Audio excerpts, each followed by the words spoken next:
You know, some of these fighters are a bit weird. Hey,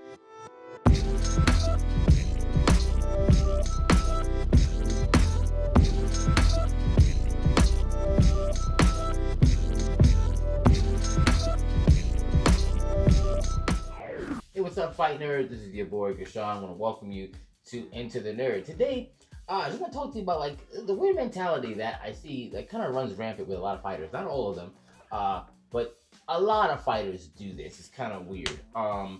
And just, I'm basing this off of really a couple of interviews that I saw recently. It's really what made me want to make this video. Last week, KAMARU Usman and Jorge gave a couple of interviews that were a little weird to say the least, just about like the mentality they have and like when it comes to like the next fight they're having with each other, right? And within those interviews, a lot of weird stuff that I've seen with other fighters as well kind of showed up there. So started with KAMARU, right? Now KAMARU's obviously been the most active dude within his division. Like I'm nothing to take away from him. He's an excellent fighter. He's done what he's had to do. It's this whole weird thing about the reason why he's fighting Jorge Masvidal next, because Jorge had a built-in excuse and competitive. It's like I think that's kind of bull. I think the real reason that he's doing it is because he understands that, okay, I dominated this guy.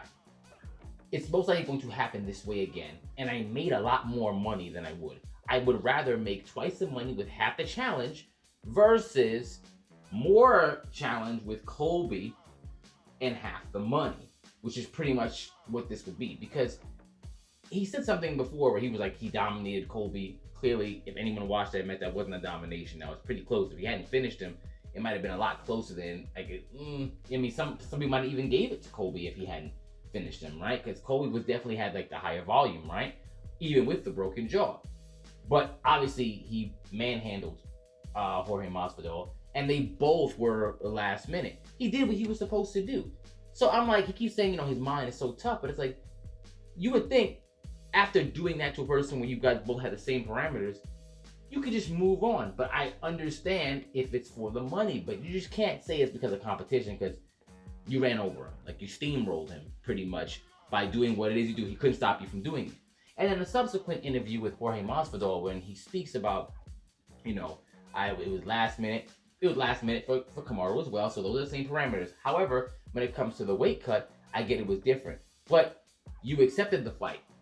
You can't accept the fight and then make the excuse, because once you accept the fight, those excuses are out the window, because if that was such a big thing, why would you take the fight in the first place? So I kind of want to hear that. But the thing that was the big thing that really highlighted a really huge issue that a lot of fighters say is, oh, he didn't want to fight me like a man, or he just want to wrestle. Yeah, a person is going to play to their strengths, not yours. It's a really weird thing, right? And I know a lot of casual fans share it because I understand like just having a slugfest is a very entertaining fight. However, not everyone does well with that. KAMARU got clipped by Jorge in that first round of their first fight. So why would he sit there? He's not the faster guy. He's not the more accurate dude out of the two. So why would he sit there and do that? He's going to play to his strengths. He knows he can hold you up against the cage, which Jorge gave him because he never circled around him. He kept backing up towards the cage. Maybe he felt KAMARU's strength. Maybe he saw how big he was and he kept saying, well, he's not the meaner dude. I figured out and he didn't want to finish. No, he just went for the way for victory.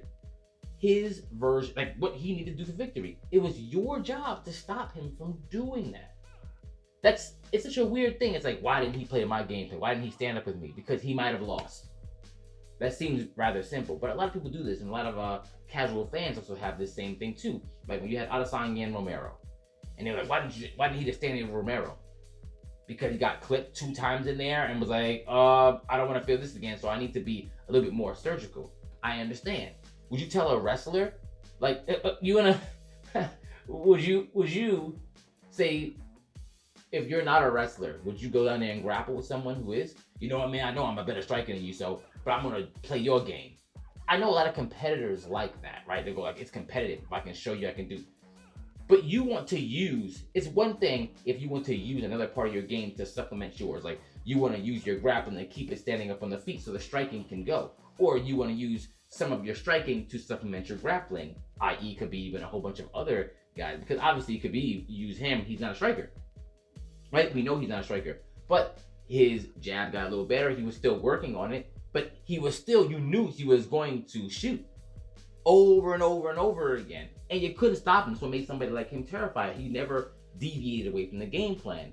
But it was hilarious. I would watch other people talk about, I remember when Dustin fought him, he was like, oh, I can't wait till he sees my wrestling. I'm like, no, that shouldn't be what you say. It should be, no. I need to keep this standing up because that's where my chances are. Justin Gaethje was very smart. Justin Gaethje just said, I'm a pretty good defensive wrestler. But when it was in the match, he wasn't like, he didn't want that. He kept trying to keep it on feet. He kept chopping at the legs and was actually hitting him with the hardest shots that Khabib ever felt, is what he said. But he's smart. You don't play the other person's game. And it's weird how this is like a common conversation that happens. They're like, well, this guy didn't want to do this. Duh. He doesn't want to do what it is. But all the great fighters understand that. All the great fighters know, like, nope, I have to play my game. I'm going to make you do what I want you to do. And that's it. Not, oh, I'm just going to beat you. Because some guys can go, like, what, I'll play your style. But that's because they already had it in their back pocket. If they're not good at it, like if I ever saw Adesanya, like, shoot across the cage to try and, like, wrestle Romero, knowing that that's not his strong suit, I'd be like, whatever happens to him, it is what it is. Like, because that wouldn't have made any sense. But trying to be surgical, that makes tons of sense, right? Tons. And obviously, he has to catch up when it comes to that grappling, because obviously people are going to try to exploit that, as they should. Because if they have that strength over him, they should, and they know it, they should try to do it. Use their striking to kind of make an opening and do that. And he is not going to go, well, why do they keep shooting? Why don't they want to stand up with me? Because he understands the precedent that he set for that. They already understand what a striking is like, especially if he's going to start rematching these guys. They're going to go for the thing they feel like is going to give them the best chance at winning.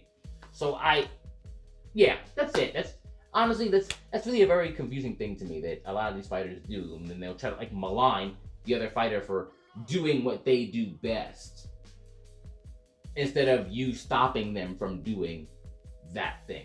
And it sucks because a lot of, like, the most popular stars and a lot of the casual fans love that way of thinking. But if you really love martial arts and you really understand, like, what's happening in sport, you understand, like, the greatest fighters got better at the other stuff, but still maintained what they were strong at. Look at John Jones, his maintaining distance and being able to do what he does with his long limbs. He uses all the tools at his disposal. He's not gonna sit there, like, he might sit there and strike with some people, but there are certain things that he just does, he puts together very well, that he's never gonna stop. He's not uncharacteristic of himself. He stays consistent with whatever he likes to do. It's the people who decide to do something else completely different that's not in their wheelhouse, it's in the other person's wheelhouse, that winds up getting them a loss that should never have happened in the first place.